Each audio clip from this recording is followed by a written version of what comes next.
Hello, everybody. First of all, welcome to Wake Forest. We are so excited to have you and your students join the Demon Deacon family.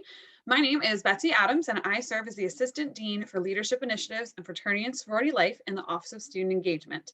I'm here today to talk about how your students can get involved on campus and all the many opportunities they have for engagement with their fellow deeks and how they can find their sense of belonging while they're here.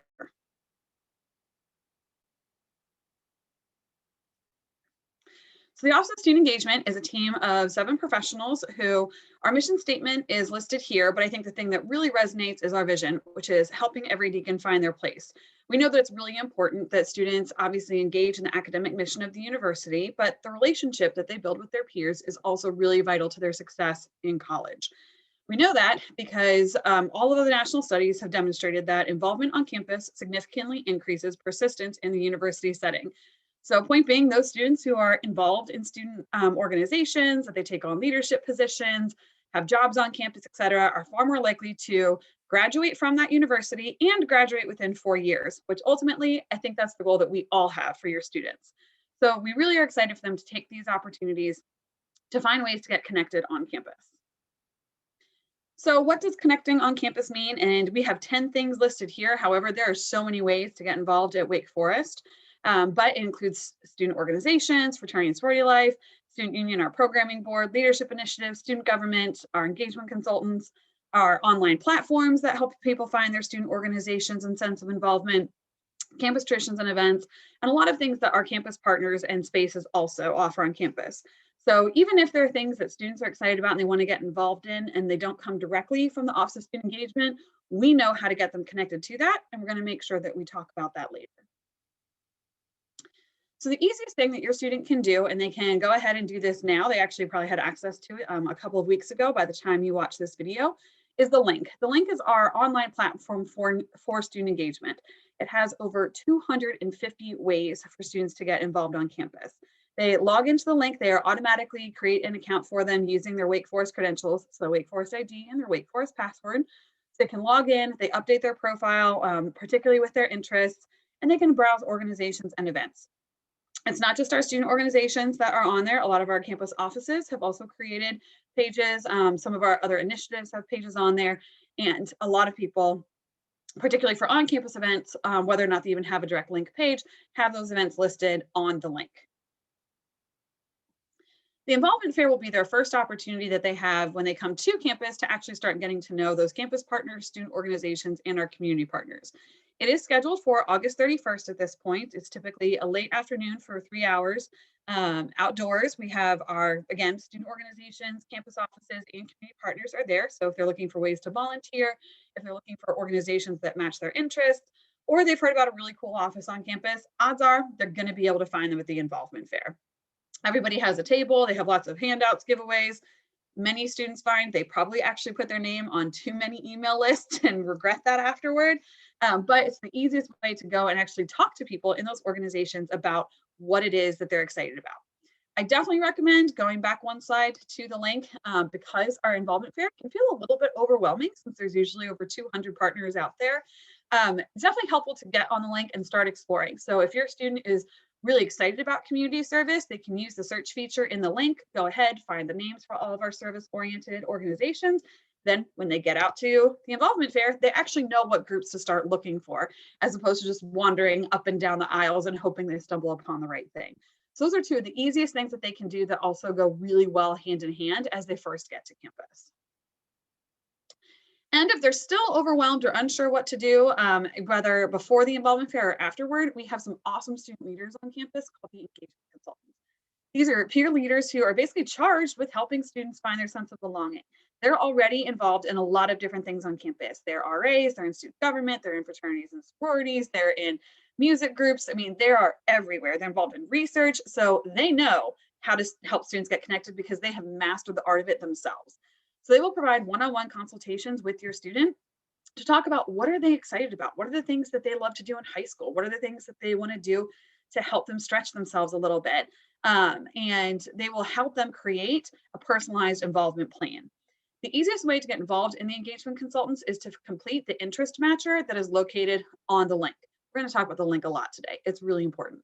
But if they go back and they do that interest matcher, they can request a consultation with an engagement consultant, and an engagement consultant will reach out to them to schedule that time to go over all the different options that they have and help them create that involvement plan. And it can mean how do they help find events? It can mean how do they reach out to the student org leaders? Whatever is going to make the most sense and be the easiest route to finding a sense of belonging for your student. We also have the Hub, which is our involvement space located in the Benson University Center. That is Benson 218, so it's on the same floor as where the food court is when you get to Benson. It's a collaborative working space for our student leaders. So during the day, any of our student org leaders can go in and use that to have small executive board meetings. When we have event planning office hours, so with our staff, whether it's our full-time staff or our graduate assistants, they're able to have their office hours in there to help students plan their organization events. We also have our engagement consultants have office hours down there. So if a student wants to drop in and talk to an engagement consultant, they can do that. And it also, again, the hosts, some of our graduate assistants are in that space as well, if they just have some general questions that they can ask. And we talked a lot about student organizations. Again, we have over 250 at Wake Forest, and that number is always going up because students are always coming up with new things that they want to get involved in. There's lots of types of membership. Some are closed. They have tryouts. There's an application, a GPA requirement because it's an honorary. You go through recruitment. You have to audition because it's not a Capella group, things like that. But there are also a lot of groups that are just open membership. If you really just want to do that, then hey, go for it, go join. We also have our Student Organizations Council, which is in charge of chartering our new student groups. During the pandemic, we did freeze chartering new student organizations for a lot of different reasons, but we're very excited to start that back up again for the 21-22 school year. They started and helped charter 10 new organizations that students had expressed interest in 2019-2020. They're definitely very busy helping students create their sense of belonging in case they don't find naturally the place that they really want to start getting involved in. So between those two opportunities, what already exists and the process for creating something on their own, student organizations are a great way to get involved and find a sense of belonging on campus. They all fall into one of these 9 categories, or excuse me, 9 categories that we have listed. So you can, and that's another great way for them to search on the link is to go through the student organization categories if any of these make sense. Again, there's also just a general search bar. So if there is a search term or a keyword, they can search that way as well. But everybody falls into one of these categories. Another highlight that comes out of our office is Student Union. This is our campus-wide programming board. So their job is to literally hold events for the entire campus.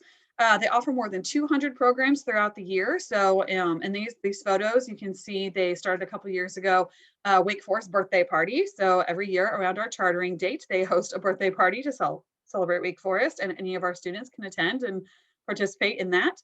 This is also a photo from their concert that they did a few years ago. So usually host a large campus-wide concert out at the Joel every year. So some really large scale events, but they also have smaller scale events, such as coffee house type nights. Tuesday Trivia is very popular on our campus. It was outdoors this last year. It may be outdoors this year. It might be returning to Zix, but we're very excited about that. A lot of our campus traditions come out of Student Union. And so this is a great way that you don't have to be a member of Student Union. You just have to be a member of Wake Forest to go to any of these events, and they're open to all students. But maybe that's also something that your student is really excited about getting involved in. These are the committees that actually exist within Student Union, and those are open for anyone. So if your student has loved acoustic guitar their entire life and really would love to help figure out what that series is going to look like, they can join the acoustics committee for Student Union from day one. They just have to show up to a meeting and they'll be able to be on that group. If they're very, very excited about Wake Forest and want to take part in planning some of those traditions, Deacon Pride is the committee for them. So very excited about this opportunity that first year students have, that they can help plan events, they can get some budgeting experience, and they can get involved in a group of students who love to do programming for the entire campus community. We also have leadership initiatives out of our office. And so one of our highlights we've had for a very long time is our Charge Emerging Leaders program. This is actually for first and second year students. It has a mentorship component to it as well, but it focuses on student leadership development and campus change through a campus proposal initiative. So this will be taking place in the spring semester. So certainly something to look out for. We start that registration process for participants in the fall, but a really great opportunity that students get involved in if they want to hone their leadership skills. We also have general leadership workshop series where they can learn about their personal leadership styles, diversity, equity, and inclusion, and organizational excellence. And they can attend any of those. They'll be advertised through our office and through our social media channels. Some of them have very much an organizational component to it. So how do you run your student organization well? But most of them, it doesn't matter whether you have a formal role, an informal role, if you're still just trying to learn a bit about yourself, that you can show up to it no matter what. We also have our National Society of Leadership and Success, which is a step-by-step leadership program that helps you build your leadership skills through a lot of different development activities and speaker series. This is something that there is a GPA requirement to it, so they will receive an invitation if they meet those eligibility requirements. Again, I believe in the spring semester. So 3 opportunities that they have for getting involved if developing their leadership skills, which is also obviously great for career readiness. And they want to go ahead and start doing that, whether it's their freshman year or some of these things they can start doing later on in their collegiate career as well. Student government represents the student voice at Wake Forest University. It is representative of all classes, and that is going to include our first year students. So we have a lot of people who come to Wake Forest as an undergraduate, and they have been very involved with student and government in high school, and they want to get back into that, and we're excited about that. So our first year students are elected through their residence halls, and those elections will happen in early September. Once they become sophomores and above, those are elected at large. So student government will have info sessions early on in the semester, probably that first week of classes, to help students who are excited as first years learn how that process works in their residence hall. So highly encourage your student to go ahead and participate in those.